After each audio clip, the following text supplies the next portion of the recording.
अस्सलामुअलैकुम। मैं हूं साकिब रजा। आप देख रहे हैं न्यू अपडेट यूट्यूब चैनल।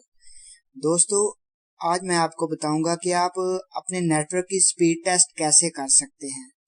आप किसी भी कंपनी का नेट यूज कर रहे हैं तो आप उसकी स्पीड टेस्ट कैसे कर सकते हैं। तो सिंपली हम स्पीड टेस्ट एप्लीकेशन को प्रेस करते हैं।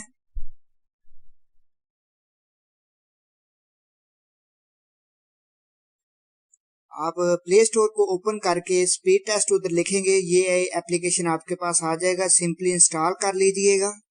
तो उसके बाद ओपन करके आपने गो पे प्रेस करना है।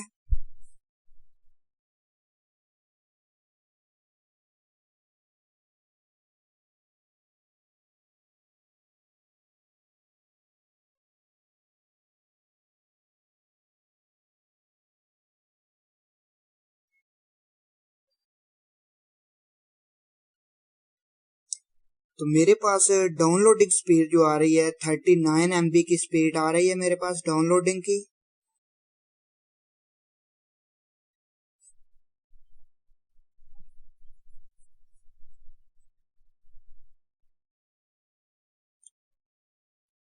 अपलोडिंग की स्पीड जो मेरे पास आ रही है तकरीबन 11 MB की स्पीड मेरे पास आ रही है। तो आप भी ऐसे ही सिंपल तरीके से अपनी स्पीड टेस्ट चेक कर सकते हैं। तो ठीक है दोस्तों, मिलते हैं किसी नेक्स्ट वीडियो में।